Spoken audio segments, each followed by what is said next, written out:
Hello students, good morning to all. I am Sumati ma'am.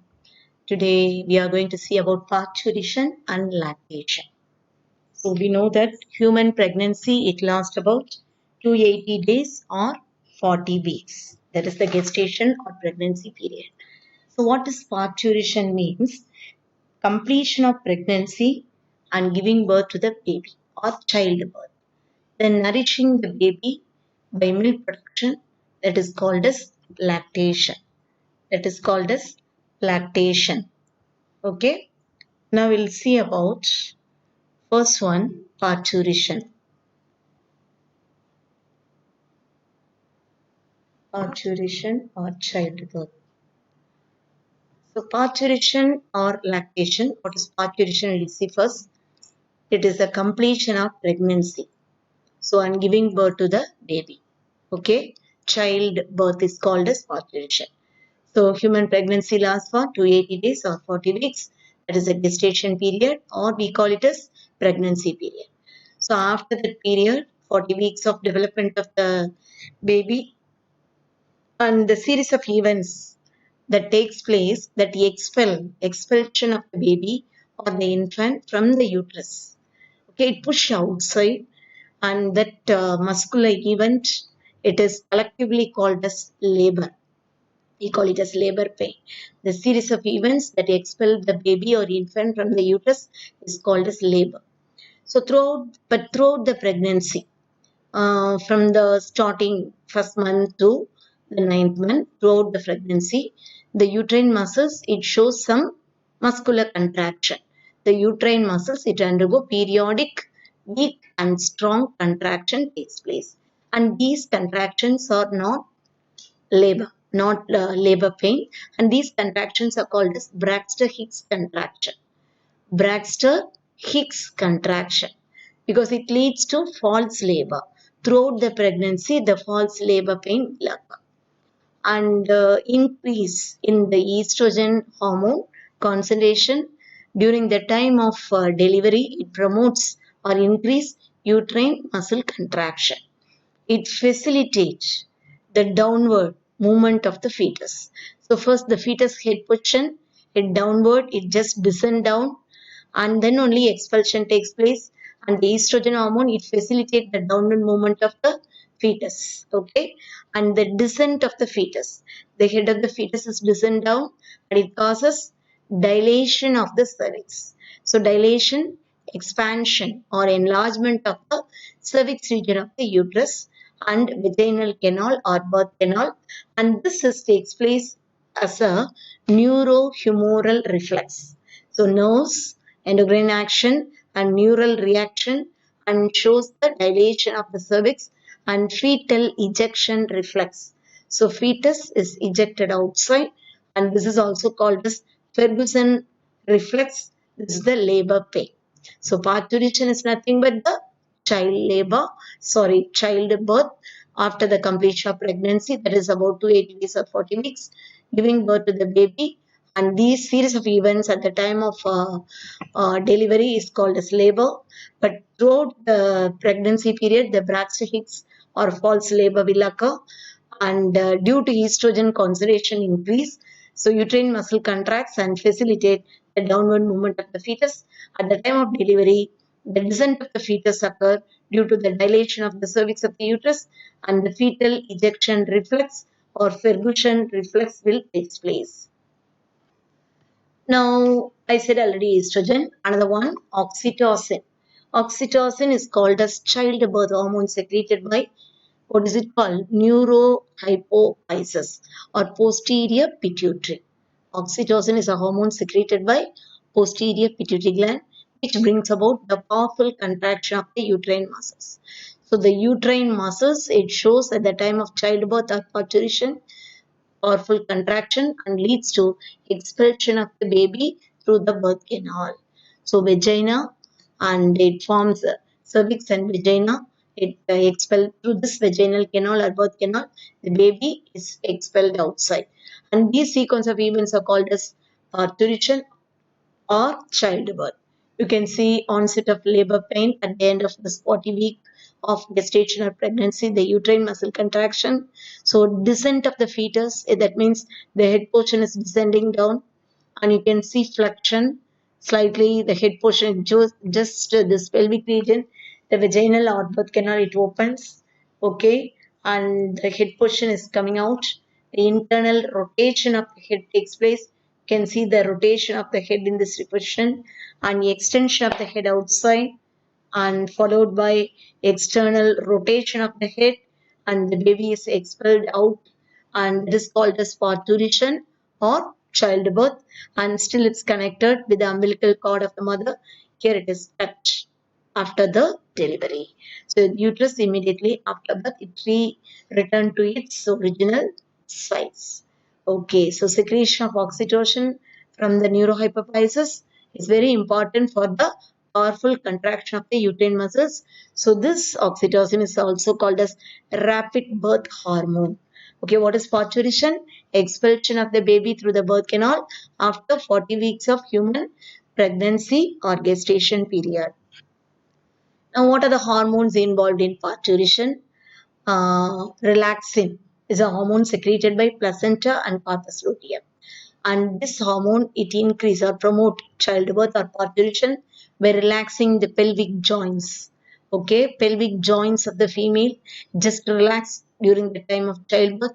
By the time of dilation of the cervix, dilation cervix, it become extended, enlarged, and continuous powerful contraction takes place.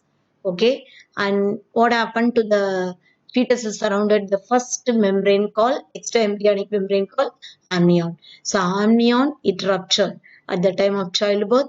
Amniotic fluid, we call it flows out through the vagina. Okay, it comes out along with the followed by the fetus. So we call it as panikudamnu சொல்றது. Amnion ruptures, amniotic fluid, it flows out through the vagina, and it is followed by fetus will come out. The head portion descends down first. Placenta, along with the remains of umbilical cord, it is called as afterbirth. It is also expelled out after delivery. So relaxin is a hormone secreted by placenta and corpus luteum. It promotes parturition by relaxing the pelvic joint. Okay, and dilation of the cervix, continuous powerful contraction takes place. That's it's called as relaxing. Then another hormone already we have seen, oxytocin. Oxytocin is secreted by, what is it called? It is also oxytocin. The main function is it is a rapid birth hormone during the time of childbirth. I said one more important function for oxytocin, it causes the let down reflex. At the same time, actual ejection of the milk from the alveoli of the mammary gland. After parturition, the milk is secreted from the mammary glands, alveoli, the sacs of the mammary glands. The actual ejection of the milk takes place, and that is also the main function of oxytocin. And one more important function is it stimulates the recently emptied uterus to contract, and it return to pre-pregnancy size. So pre-pregnancy size, it is reduced in size because during the time of pregnancy period, 20 times the uterus size will increase. After the delivery, it will return back to pre-pregnancy size. This is because of the hormone called oxytocin. So we have studied about relaxin and oxytocin. Next, we'll see about lactation. So parturition, giving birth to the fetus or embryo or the baby we have studied. Lactation means secretion of milk. So lactation is production of milk by the mammary glands. Okay, mammary glands, it consists of alveoli which secrete the milk. It pass out, and it shows different changes during each menstrual cycle. Mammary glands, they show changes during every menstrual cycle, and during pregnancy time or during lactation period, the development and changes will occur in the mammary gland. Okay, during this pregnancy time or towards the end of the pregnancy, the level of estrogen, progesterone, HPL, that is human placental lactogen hormone level will increase during the time of or end of the pregnancy. Okay, so anterior pituitary gland, it secretes one more hormone. It's called as prolactin. It plays an important role in lactogenesis or milk production after parturition. Parturition is followed by lactation. It is secretion of milk from the mammary gland. And usually mammary gland, it shows changes during menstrual cycle, pregnancy, lactation. And estrogen, progesterone, human placental lactogen level will increase at the end of the pregnancy. Anterior pituitary secrete prolactin that induces lactogenesis. So the first milk secreted from the mammary gland of the mother after parturition is called as colostrum. Colostrum is a nutrient-rich fluid produced by the human female immediately after giving birth. Okay, so it is very immune content it possesses. Natural antimicrobial agent. It gives more immunity power to the baby, newborn baby. So natural antimicrobial agent, it stimulates the maturation of infant's immune system is activated by this colostrum. Now colostrum, mammary glands secrete that yellowish fluid immediately after parturition for few days. During the initial few days after parturition is called as colostrum. So it has, what is its composition? Less lactose than milk, no fat at all. It contains more proteins and vitamin A and minerals. It is rich in immunoglobulin A antibodies. Immunoglobulins are nothing but antibodies or more present in colostrum. So these, they protect the baby, newborn baby or infant digestive tract against the bacterial infection. So immunoglobulin A, it protects the infant's digestive tract against the bacterial infection. So the breast milk is the ideal food for infants because it is easily digestible and it is fully sufficient till about 6 months of age of the baby. And because it gives the growth of the healthy baby is possible only by colostrum. So what are the composition of colostrum is a back question you have to learn. So what is colostrum? The milk secreted yellowish fluid after initially a few days after parturition is called as colostrum. It consists of less lactose than milk, no fat, more protein, vitamin A, minerals, and immunoglobulin A antibodies. That's why it protects the infant's digestive tract against the bacterial infection and it is easily digestible up to the age of 6 months of age for the baby. It is enough or sufficient because that gives the growth of the healthy baby is possible.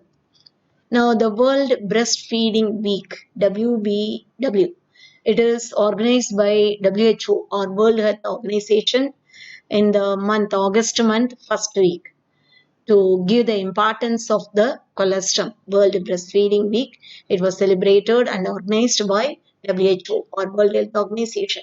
We must know some interesting facts. Okay, in the reproductive system, human reproductive system, males are said to be sterile. When they are called as sterile, because they fail to produce viable sperm. So if there is viable means alive. Alive sperms are not produced by male, then they are sterile males. Okay. The common medical terms we are using, azoospermia. What is azoospermia? The failure of spermatogenesis. Here, spermatogenesis, spermatozoa or sperm production. Sperm genesis means production is do not occur. Failure of sperm production is in medical term it is called as azoospermia. And prostatitis. What is prostate gland? We have studied in it is a accessory reproductive gland in male. This accessory organ, prostate glands, and this prostate glands when enlargement of the prostate gland in male, it's called as prostatitis. It may lead to difficulty in urination because it's just below the urinary bladder it's present, it affects the urination and difficulty in urination will occur. The prostatitis means nothing but the enlargement of prostate gland. Orchidectomy. What is orchidectomy? That means castration or surgical removal of testes due to any other disease. There is a surgically the testis is removed means it is called as orchidectomy. In 1 mark, 2 mark, they will ask these questions. What is azoospermia? Failure of spermatogenesis, prostatitis, enlargement of prostate gland, orchidectomy, castration or surgical removal of testes. Okay. Now who is this man standing in the middle? This person is said to be Arunachalam Muruganandam. We see Arunachalam Muruganandam. And his native place from Coimbatore in Tamil Nadu. He was the main inventor of low-cost sanitary napkin. Arunachalam Muruganandam is a man behind the world's first low-cost sanitary napkin making machine he produced. Okay, and he started his research in 1999, and after 5 years, he successfully created a low-cost sanitary napkin making machine. This machine. So in India, approximately 70 percentage of all the reproductive disease or it is caused by women poor menstrual hygiene. They have to follow good menstrual hygiene. Otherwise, it may cause many reproductive diseases like cervical, vaginal cancer. The main reason is it is because of poor menstrual hygiene. So that's why he the man behind the world's first low-cost sanitary napkin was Arunachalam Murugananda. And he was awarded for this Padma Shri Award in 2016. In 2016, he was awarded Padma Shri. Okay. He made 250 machines in 18 months and sent out to different states in North India, Bihar, Madhya Pradesh, Rajasthan, and Uttar Pradesh. And this man from Tamil Nadu, Coimbatore, he was popularized only because of he was the inventor of the world's first low-cost sanitary napkin making machine. Okay, this man, Arunachalam Muruganandam. Okay, now we'll see. We are coming to the end of the second lesson, human reproduction, and we must learn all the book back question, book inside question. I'll give some example for this. Now we expand the acronyms. What are the acronyms? FSH means follicle stimulating hormone. LH means luteinizing hormone. HCG means human chorionic gonadotrophin. HPL means human placental lactogen. Like this, any abbreviation they are giving, you have to write. And short answer in one word. What is colostrum? The yellowish fluid secreted from the mammary gland of the female after parturition. Immediately after parturition for a few days, it's called as colostrum. I said its significance already we have discussed. No fat, immunoglobulin A, it is present. Okay, and more proteins are present, and these things you have to write. This is an important question. And draw a labeled sketch of spermatozoan. Already I gave in the previous classes. It consists of head, neck, middle piece, and tail. You recall and draw this diagram and label the parts. And what is this given image? Identify the image. What is it? It's nothing but human ovum. Can you able to identify the various parts A, B, C, and D? Yes. Okay. The B is the nucleus. A. What is A? Vitelline membrane.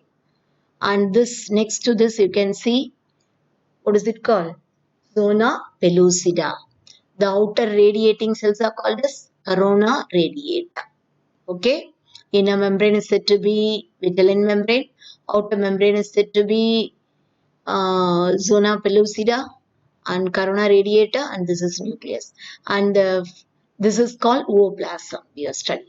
So what is the structure? They will give half mark, and you have to label the parts. 2 mark, 3 mark question. They will give diagrams like this.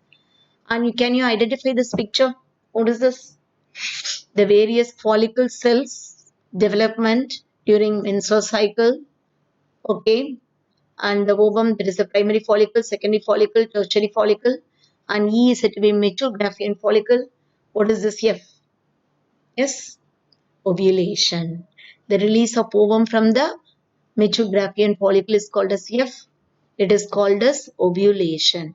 Which stage illustrates ovulation? You have to find out F stage. Okay, release of ovum from the mature Graafian follicle. So next, empty Graafian follicle is converted into temporary endocrine gland called corpus luteum. If there is no pregnancy, this corpus luteum it disintegrates into and scar tissue corpus albicans. Otherwise, if there is fertilization occurs means it secretes what is a pregnancy hormone? Progesterone. So like this, You have to think and write various questions they will give for our exam. So all these questions you learn for your second lesson. We will meet later. Thank you. Bye.